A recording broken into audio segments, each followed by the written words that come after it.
Au sommaire de cette édition, afin de restaurer la lagune ébriée, le gouvernement ivoirien collabore avec la mairie de Paris. Une délégation française a partagé son expertise, soulignant les défis majeurs à relever pour sauver ce patrimoine naturel. Canal+ Côte d'Ivoire a inauguré une salle multimédia à la pouponnière Marie-Thérèse d'Adjamé, offrant des équipements éducatifs et de divertissement aux pensionnaires. Des équipements médicaux et des toilettes ont été offerts au centre de santé rural de Téhiri par l'association Walaisie Inter. Des détails dans cette édition. Bienvenue dans le 7 minutes. Dans la capitale économique, la question de la pollution de la lagune ébriée est au cœur des préoccupations gouvernementales. Le Premier ministre Robert Begré-Mambé, qui a pu s'enquérir en juillet 2024 de l'expertise parisienne en matière de dépollution de la Seine pour les Jeux Olympiques Paris 2024, a initié une collaboration avec la mairie de Paris pour envisager des solutions innovantes. Celle-ci commence à se matérialiser avec le séjour en Côte d'Ivoire d'une délégation de la mairie de Paris à cet effet. On a voulu mettre en commun toutes les compétences nécessaires pour ne pas rater une occasion de bien faire. C'est pourquoi, avec l'accord du président de la République, on a sollicité l'expérience que vous avez vécue pour que nous puissions partager ensemble. La délégation française, conduite par Pierre Rabadan, est arrivée à Abidjan le lundi 20 janvier.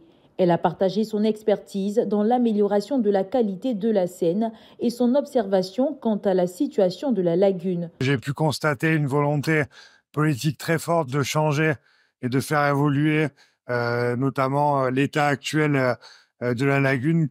C'est exactement ce qui a été la clé de la réussite de ce que nous avons fait à Paris, notamment dans le cadre de l'amélioration de la qualité de la Seine. Les défis restent considérables. Absence de stations de traitement des eaux usées, déversement de vidange dans la lagune et remblayage anarchique menacent l'avenir de la lagune ébriée. La lagune à Abidjan, tout le monde sait, nous pose un vrai problème de pollution très avancée. Il a été convenu qu'une équipe de la mairie de Paris vienne ici, rencontre les différents acteurs ivoiriens par le ministère l'environnement, le ministère en charge de l'assainissement, les projets qui travaillent sur la baie lagunaire.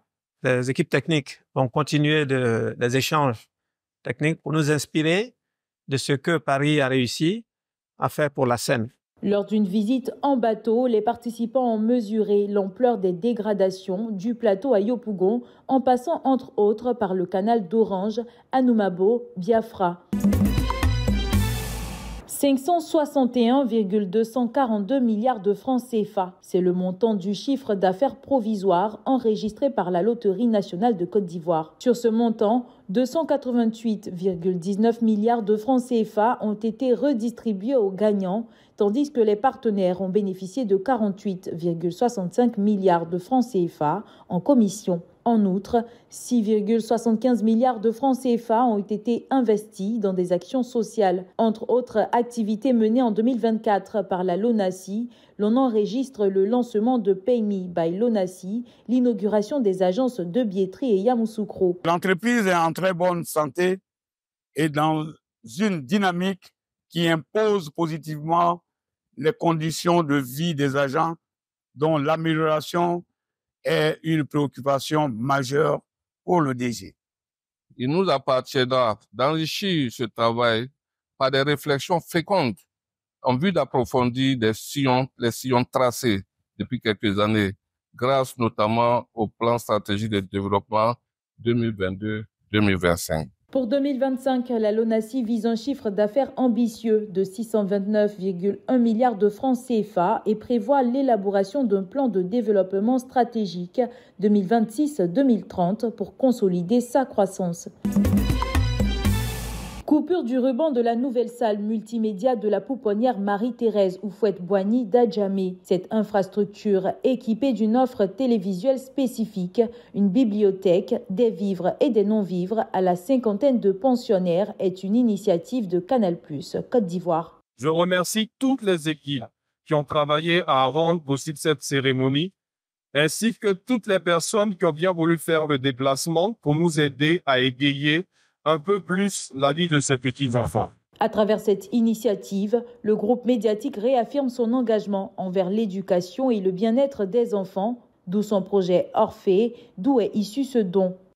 Votre présence marque l'intérêt que vous avez porté aux poupons et est ressenti par le personnel comme un élément d'encouragement pour améliorer davantage les tâches qui lui sont dévolues.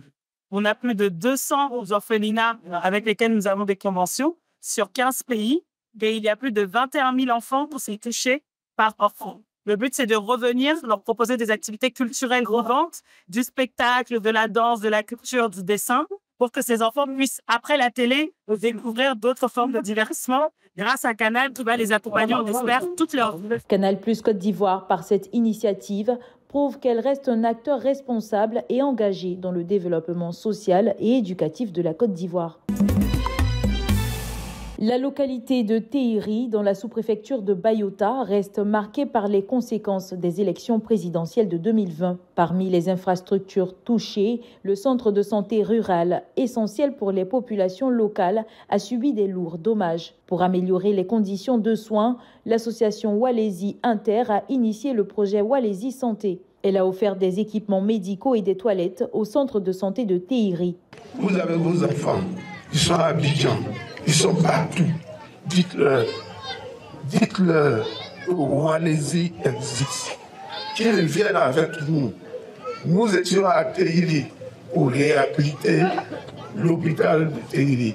La cérémonie de remise s'est déroulée en présence de Traoré Issa, sous-préfet de Bayota, et du chef du village de Téhéri, tous deux saluant ce geste de solidarité. Par cette truc, je voudrais rapidement rassurer le président ainsi que toute son équipe que les médicaments que nous avons reçus ce jour seront utilisés et ils ne seront pas détournés à d'autres fins. L'association Walesi Inter, présidée par Gnagno Serge Silvio, regroupe les cadres de la région avec pour ambition de soutenir le développement local à travers des projets concrets. Une initiative qui redonne espoir aux habitants de Téhéri, durement éprouvés ces dernières années. C'est la fin de cette édition. Merci de l'avoir suivi. L'information continue sur 7info et sur www.7info.ci.